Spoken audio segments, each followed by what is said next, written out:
अभी छत्तीसगढ़ और पूरे देश में और देश के बाहर जो मीडिया जगत हैं, सारी जगह पर एक सूचना, एक जानकारी, एक खबर जो सबसे ज़्यादा चर्चा में है वो है बीजापुर की खबर कि जिसमें हमारे जो साथी हैं, जो मेरे छोटे भाई थे मुकेश चंद्राकर, उनके हत्या की कहानी, जो कि बीजापुर के बहुत ऊर्जावान पत्रकार थे और साथ ही साथ जो खबर आ रही है कि एक बड़े भ्रष्टाचार पर उन्होंने खबर की और उसके बाद उनकी हत्या की।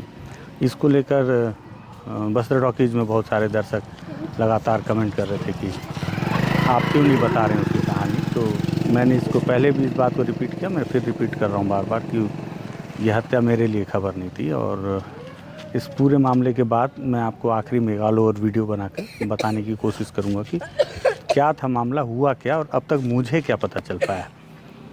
पुलिस ने प्रेस कॉन्फ्रेंस करके ये जानकारी दी है कि इस पूरे मामले में अब तक 3 लोगों की गिरफ्तारी हुई है, जिसमें दिनेश चंद्रकार, रितेश चंद्रकार और एक राम टेके जो उनका मुंशी था। राम टेके का नाम याद नहीं है मुझे, वो मुंशी था। सुरेश चंद्रकार अभी भी फरार है जब तक मैं इस वीडियो को शूट कर रहा हूँ। और क्या हुआ मामला, सब चीज़ समझाता हूँ। दरअसल ये वो बाड़ा है जिस बाड़ा पे ये पूरी घटना को अंजाम दिया या कहाँ दिया गया वो भी अभी जांच का है। लेकिन सबसे पहले मैं आपको दिखाऊं कि ये बीजापुर का नया बस स्टैंड के पीछे का इलाका है और इस इलाके में आप आएंगे तो ये कंस्ट्रक्शन बना हुआ है। हालांकि इसकी जानकारी नहीं है कि अवैध है कि वैध है। और हुआ क्या कि मुकेश चंद्रकार और सुरेश चंद्रकार जो कि कज़िन ब्रदर भी बता रहे हैं, मतलब इनके दोनों के दादा जो हैं वो भाई थे और सभी दोनों ही बासागुड़ा के ही बासिंदे थे। पुराने समय से मतलब इनकी रिश्तेदारी थी। और सुरेश चंद्रकार को तब चर्चा में आए जब वो अपनी शादी में अपनी दुल्हन को हेलीकॉप्टर से लेके आए, तब वो चर्चा में आए। उसके बाद से जब उनका इतिहास खंगाला जाने लगा तो पता चला कि वो किसी समय में एसपीओ हुआ करते थे, स्पेशल पुलिस ऑफिसर। और उसके बाद वो पुलिस के संरक्षण में रहते थे, एसपी के खानसामा भी रहे। और फिर एसपी पुलिस के माध्यम से जो निर्माण कार्य होते थे उस काम को लेते लेते उन्होंने इतना पैसा कमा लिया कि आज वो करोड़ों के आसामी हो गए। करोड़ों रुपए अगाध पैसा कमाया उन्होंने। और तभी फिर वो मर्सिडीज़, BMW और बड़ी बड़ी महंगी महंगी गाड़ियाँ, हेलीकॉप्टर और बड़े बड़े ठेके लेते लेते मामला यहाँ तक आया कि एक सड़क जिसको लेकर हमारे 2 साथी, जिसमें मुकेश चंद्रकार और हमारे एक और साथी, इन दोनों ने इस पर रिपोर्ट किया। और उस सड़क थी 120 करोड़ के लगभग लागत की, 52 किलोमीटर की। उस सड़क पे भी मैं आपको जाके बताऊंगा कौन सी सड़क थी। तो उस सड़क को बनाने के बाद अमूमन होता ये है कि बड़ी खबरें जब भी बनती हैं, बन के चल के निकल जाती हैं, कार्रवाई नहीं होती हमेशा। चूँकि यहाँ मामला थोड़ा सा और पेचीदा है। सुरेश चंद्रकार जो कांग्रेस ज्वाइन कर चुके थे और कांग्रेस के एक्टिव सदस्य भी रहे, उनसे जुड़ा मामला था। तो मुझे ऐसा लगता है सरकार ने संज्ञान लिया तत्काल, और संज्ञान लेने के बाद 4 सदस्यीय टीम, और स्पेशली आदेश में लिखा गया कि ये NDTV में चली खबर के अनुसार ये सड़क की जांच करने का आदेश दिया जाता है। उसमें 2 SDO, एक सब इंजीनियर और एक E को सम्मिलित किया गया उस पूरे जो टीम बनाई गई जांच दल में। और जब जांच दल मंत्री के द्वारा ये आदेश के बाद बनाई गई तो ये निश्चित ही तौर पर एक बड़ा झटका ठेकेदार के लिए था। इसके पहले जब भी कोई ऐसी खबर बनती है तो ठेकेदारों को लगता है मैनेज कर लेंगे, क्योंकि मीडिया है, मैनेज कैसे कर लेंगे उसका एक बड़ा उदाहरण दैनिक भास्कर में, मतलब जब ये खबर चल रही थी, जब सुरेश चंद्रकार को लेकर चारों तरफ नेगेटिविटी फैल रही थी कि बस्तर में सड़कों को लेकर एक बात है कि यहाँ पे सड़कें रेती, गिट्टी, मुरूम, डामर के अलावा जवानों के खून से सींची जाती है, तब जाके बस्तर की सड़क बनती है। सुरेश चंद्रकार उस इलाके में सड़क बना रहे थे जिस इलाके में आम आदमी का जाना असंभव है पुलिस की सुरक्षा में, और 120 करोड़ की सड़क, और वो भी उखड़ जा रही है। तो ऐसे में जब उस सड़क पे बात उठने लगी तो अमूमन ये लगता है ठेकेदार को मामला मैनेज हो जाएगा, मीडिया को कैसे मैनेज किया जाएगा। 1 जनवरी को दैनिक भास्कर अखबार में एक फुल पेज का सुरेश चंद्रकार का एक खबर छपती है कि कैसे एक सुरेश चंद्रकार इतने बड़े आइडियल बने हैं, प्रेरक बने हैं, और उनको लेकर पॉजिटिव पूरी खबर बनती है। और ये खबर अखबारों से, चूँकि मैं मीडिया संस्थान से जुड़ा हूँ, मुझे पता है कि किसी भी मीडिया संस्थान में पॉजिटिव खबर कैसे चलती हैं। तो उसी तरह से सुरेश चंद्रकार ने भी, उनने सोचा होगा कि मामला मैनेज हो जाएगा, मीडिया में पॉजिटिव आएगा, चारों तरफ पॉजिटिव खबर चलेगी और ये खबर दब जाएगी। लेकिन ऐसा हुआ नहीं। और भी तरह से कोशिश की गई कि पत्रकारों को साधा जाए, मुकेश को साधा जाए, और जो हमारे साथी हैं जो इस खबर में इन्वॉल्व रहे उनको साधा जाए कि इस खबर पे आगे ना बढ़ें। सफल नहीं हो पाए। और 120 करोड़ बहुत बड़ी रकम होती है। जब ये नुकसान का आभास उसे होने लगा तो मन ही मन, क्योंकि वो रिश्तेदार भी था, तो ज़्यादा गुस्सा उसके प्रति था। और ये गुस्सा कैसा था, वो मुकेश चंद्रकार के डेड बॉडी को देख के पता चलता है कि ये कितना उनके मन में गुस्सा था और गुस्सा उन्होंने किस तरह से निकाला। हुआ ये, मुकेश अपने घर पे थे और उसके पहले जो लोगों ने बताया, बहुत सारी चीज़ें ऑफ द रिकॉर्ड हैं और मैं जो बोल रहा हूँ मैं ज़रूरी नहीं है कि ये सच हो। जो मुझे पता चला है 2-3 दिन में, कुछ लोग बता रहे थे जो मुकेश के घर में आए कि एक थार 2 दिन पहले आधे घंटे तक मुकेश के घर के सामने बहुत देर तक खड़ी थी। संभवतः वो रितेश चंद्रकार की थी, संभवतः, जांच का विषय है। फिर एक दिन वहीं मुकेश के रूम में रहने वाला एक लड़का है, वो बता रहा था कि भैया रात को 2 बजे कोई आदमी ऊपर छत पे चढ़ा था कुछ रेकी करने के उद्देश्य से। हो सकता है कि वो भी उनके कोई लोग हों, हो सकता है। और सारी चीज़ें जांच गई। वहाँ से आने के बाद 1 तारीख को मुकेश चंद्रकार के पास रितेश चंद्रकार ने फ़ोन किया कि मैं तुमसे मिलने आ रहा हूँ। उसके पहले 31 दिसंबर को भी वो अपने साथ उसे पार्टी में सम्मिलित करता है, उस पार्टी में जो न्यू ईयर को लेकर आयोजित की गई थी। मुकेश वहाँ पे गए। कुछ लोगों ने बिना नाम बताने की शर्त पर यहाँ तक बताया कि वहाँ पर जो नॉनवेज बना हुआ था पार्टी में, वहाँ पे भी ये कोशिश की गई थी कि इसे मुकेश को खिलाया जाए और खिलाकर उसे नुकसान पहुँचाया जाए। इस बात के मेरे पास कोई साक्ष्य नहीं है, क्योंकि जो इसने बताया वो बोलता है वो कैमरे के सामने नहीं आ पाएगा, कि शायद उस नॉनवेज में भी कुछ मिलाया गया था जिसे मुकेश को खिलाया जाए और उसे नुकसान पहुंचाया जाए। इत्तेफाकन मुकेश ने उसे खाया नहीं और पूरे नॉनवेज को फेंक दिया गया, ऐसी जानकारी कुछ लोगों ने दी। बहरहाल 31 का दिन बीत गया, मुकेश के जीवन का वो साल बीत गया 2024 का पूरी तरह से सुरक्षित। लेकिन 2025 में ऐसा नहीं था, 2025 में कुछ और होना था। इसकी प्लानिंग बहुत लंबी की गई थी। जो जानकारी निकल कर आ रही है, सुरेश चंद्रकार जो कि मेन ठेकेदार हैं, दिनेश चंद्रकार उनके भाई, रितेश चंद्रकार उनके भाई और राम टेके, ये सारे लोगों ने सम्मिलित होकर एक प्लान बनाया। प्लान बनाने के बाद अब इस पर जांच ही चल रहा है। पुलिस ने ऑफ द रिकॉर्ड बहुत सारी चीज़ें बताई हैं, बाइट पे कुछ चीज़ें बताई हैं कि कैसे इन लोगों ने, पहले सब लोग अलग अलग हो गए। रितेश ने मुकेश को कॉल किया और बोला तुमसे मिलना है। जब मुकेश उनसे मिला तो उस दिन कोई भी पार्टी नहीं हुई, ना खाने पीने का कोई आयोजन था, सीधे ले जाया गया। उनके मन में जितना गुस्सा था पूरा गुस्सा उड़ेल दिया गया। लोहे की रॉड से इस तरह से उसके सिर पर मारा गया जैसे कि एक धारदार कुल्हाड़ी से कोई उसके सर पर वार करता है, बहुत अंदर तक वार। और उसके बाद उसके पीठ में भी वैसे ही वार किए गए हैं।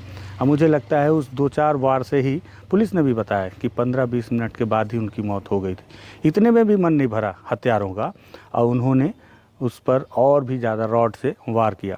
वार करने के बाद पहले मुझे ये लग रहा था जब ये घटना मेरे संज्ञान में आई कि हो सकता है कि 120 करोड़ का मामला है, बड़ा नुकसान हुआ है। बैठकर बातचीत, क्योंकि ये लोग रिश्ते में भाई भी लगते हैं, बातचीत में अचानक से गुस्सा आ गया होगा और गुस्से में हो सकता है कि धक्का मार दिया हो या कोई चीज़ से मार दिया हो और आवेश में आकर ये हत्या हो गई हो। फिर आनन फानन में हत्या तो हो गई, अब क्या करें, तो उसकी डेड बॉडी को छुपाने के लिए सेप्टिक टैंक में डाल दिए और लोग फरार हो गए। लेकिन ऐसा नहीं है, प्री प्लान था और पूरे क्रिमिनल दिमाग से इसको बहुत दृश्यम फिल्म की तरह पूरा व्यवस्थित प्लान करने के बाद इस हत्या को अंजाम दिया गया। सबसे पहले पूरा प्लान था।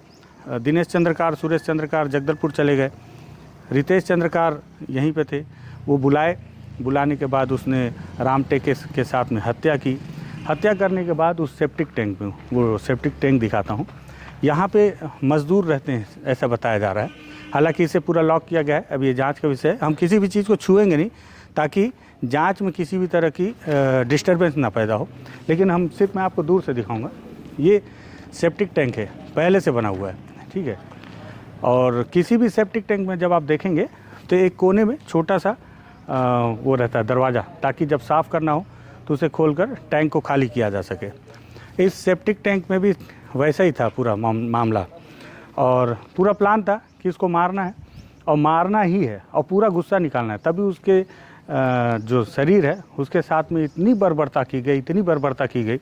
इतना पतला दुबला था मुकेश, मैं कई बार बोलता था उसको खाने पीने में ध्यान नहीं देते हो, सुबह उठो तो कुछ नाश्ता हैवी करो, ये सब ध्यान नहीं देता रहा। सोचो उस पतले दुबले शरीर पर उन्होंने उस मोटे से रॉड से कैसे मारा होगा, मतलब वो भी कौन मार रहा है? रितेश के साथ की ये तस्वीर आप जो देख रहे हैं BMW के साथ में, मर्सिडीज़ के साथ में, और वो दोनों इतने पक्के मित्र थे।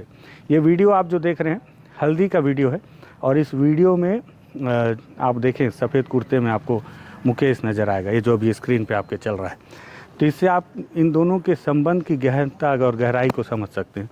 उस पर उसने भरोसा किया और उसने इसे मारने के बाद पहले से प्लान किया था कि शरीर को ठिकाने लगाएंगे कहाँ। सेप्टिक टैंक में उस दरवाजे को खोला गया, उस कोने में जो था, और खोलकर उसकी डेड बॉडी डाल दी गई, और डालने के बाद ऊपर से ढक के सबसे पहले इसके ऊपर तत्काल ये नया, ये देखिए ये लगभग इतना मोटा ये कंक्रीट कर दिया गया ताकि इस पर किसी का ध्यान ही ना जाए। अब ये भी पुलिस के जांच का विषय है कि कंक्रीट किया गया, तो वहाँ कंक्रीट करने के बाद में मज़दूरों को क्या जानकारी दी इसको लेकर, क्योंकि क्यों कंक्रीट कर रहे हैं, मज़दूरों ने भी सवाल किया होगा। ये पूरा कैंपस है उनका।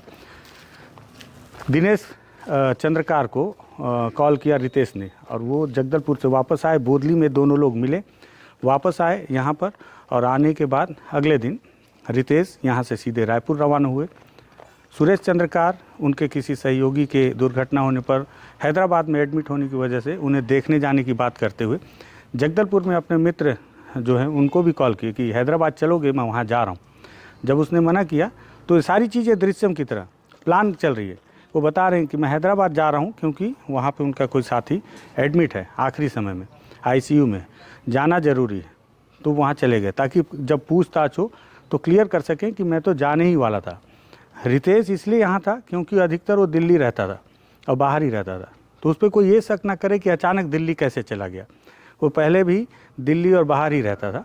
तो रितेश ने यहाँ घटना को अंजाम दिया, दिल्ली चला गया। दिनेश चंद्रकार जगदलपुर से वापस आ गए। वो यहाँ पे मौजूद थे कि जैसे कुछ हुआ ही नहीं, और सब एकदम नॉर्मल चल रहा है। सुरेश चंद्रकार के पास वजह है कि हैदराबाद में क्यों है, रितेश चंद्रकार के पास वजह है कि वो दिल्ली में क्यों है, और दिनेश चंद्रकार तो यहाँ हैं ही, और राम टेके तो उनका वर्कर है, वो भी यहाँ था। इनको लगा इस तरह से मामला सॉर्ट आउट हो जाएगा, और अगर कभी खोदा भी गया तब तक उस सेप्टिक टैंक में उस शरीर का एक भी हिस्सा नहीं बचेगा, गल चुका होगा, और फिर उसकी तलाश कर पाना तो समुद्र में रुई एक पिन को ढूंढने के जैसा ही होगा। लेकिन ऐसा हुआ नहीं, चूँकि पत्रकार था, और मुकेश और ऐसा पत्रकार था जिसे पूरे देश के लोग जानते थे। मामला जब 1 तारीख से कोई ध्यान नहीं दिया, अधिकतर मुकेश का भी है कि कभी जंगल चले जा रहे हैं या जा रहे हैं, लेकिन बता कर जाता था। जब सुबह तक नहीं आया तो उसके बड़े भाई युकेश को चिंता हुई, और उसने जब खोजबीन शुरू की, मुझसे भी संपर्क किया, तो मैंने कहा कि पहले जाकर SP के संपर्क में आए, SP को बताएं। पुलिस को बताया गया, खोजबीन शुरू हुई, तो युकेश ने और उनके साथी जो भी हैं यहाँ पे स्थानीय, गणेश, रंजन और भी लोग जो हैं, गणेश और रंजन तो उस वक्त पामेड़ गए हुए थे। पहले ये भी था दिमाग में कि हो सकता है कि उनके साथ पामेड़ गया हो। उनसे किसी तरह बातचीत हुई तो पता चला कि वहाँ भी नहीं गए। युकेश और चेतन, इन लोगों ने जब किसी तरह से अपने ढंग से उसका लोकेशन ट्रैक किया, तो उनके मोबाइल की लास्ट लोकेशन यहीं पर आके ख़त्म हो जा रही थी, और बार बार बता रहे थे पुलिस को कि सर हम जो जांच कर रहे हैं तो ये लोकेशन हमको यहाँ दिखा रहा है। पुलिस भी अपने तरीके से लोकेशन की जांच कर रही थी। कभी बता रहे थे कि घर के पास आखिरी लोकेशन है, कभी CCTV में दिख रहा है कि हाफ पैंट और T-शर्ट पहन के घूम रहा है, सारी चीज़ें, और जांच कर रही थी पुलिस। पहले मुझे लगा पुलिस इस पे इंटरेस्ट नहीं दिखा रही, फिर बाद में पता चला कि रात 1 बजे तक पुलिस ने लगातार CCTV फुटेज खंगाले हैं, लोकेशन खंगाल रही, तो लगा कि काम तो कर रही है। गृह मंत्री विजय शर्मा जी के यहाँ से भी लगातार फ़ोन आ रहे थे, वो भी इस पर उन्होंने चिंता जताई थी कि मुकेश कहाँ गया, क्योंकि मुकेश की भी गृह मंत्री से लगातार बात होती थी नक्सल मामलों को लेकर। इन सब मामलों को लेने के बाद आखिर में गणेश, रंजन और चेतन, युकेश, ये सब बार बार यहाँ आते थे। उनके मन में ये बात खटकी कि आखिर सेप्टिक टैंक के ऊपर फिर से ढलाई क्यों की गई है, फिर से कंक्रीट क्यों की है। इसको लेकर उन्होंने पुलिस पर जब बार बार जोर दिया, पुलिस ने फिर इस पर भी संदेह करते हुए जब खोदा तो वो हुआ जो नहीं होना चाहिए था। आखिर में अंदर एक डेड बॉडी मिली। डेड बॉडी को जब बाहर निकाला गया तो उस डेड बॉडी पर कई जख्म थे, और उसकी शिनाख्त हमारे भाई मुकेश चंद्राकर के तौर पर की गई। ये पूरी कहानी थी। अब ये हो रहा है कि मुख्य आरोपी रितेश को बनाया गया है, और राम टेके जो है सुरेश को भी आरोपी के तौर पर, लेकिन अब कौन सह आरोपी है, कौन मुख्य आरोपी है, किस तरह से पुलिस जांच करेगी, ये आने वाला समय बताएगा। क्या वाकई में आरोपी जेल के अंदर होंगे, सलाखों के पीछे होंगे, आने वाला वक्त बताएगा। क्योंकि समय से ज़्यादा मजबूत पैसा है और सुरेश के पास बहुत सारा पैसा है। हमारे देश में एक नई परिपाटी चली है कि जब भी कोई बड़ा आरोपी सिद्ध होता है तो सबसे पहले उसके द्वारा बनाए गए अवैध निर्माण कार्यों को ढा दिया जाता है। वही काम बीजापुर में भी शुरू हुआ है। अवैध अतिक्रमण किया था सुरेश चंद्रकार ने, लगभग 5-7 एकड़ के उस स्ट्रक्चर को गिराया गया कल। उस पर हमने अलग से आपको तस्वीर दिखाई है और सारे जो पेच है एंगल से उसकी जांच की जा रही है और सज़ा क्या होगी आने वाला समय बताएगा जो भी है। लेकिन एक चीज़ है जो लौट कर नहीं आएगी, वो दादा बोलने वाला मुकेश नहीं आएगा। बस्तर जंक्शन में अब दोबारा मुकेश चंद्राकर नहीं आएगा। बस ये मुझे लगा कि आप लोगों को जो मुझे 2-3 दिन में पता चला तो ऑल ओवर सारी जानकारियाँ दूँ। आप लोग बार बार बोल रहे थे कि क्या है मामला, तो यही है, ये वो जगह है और ये वो कहानी है।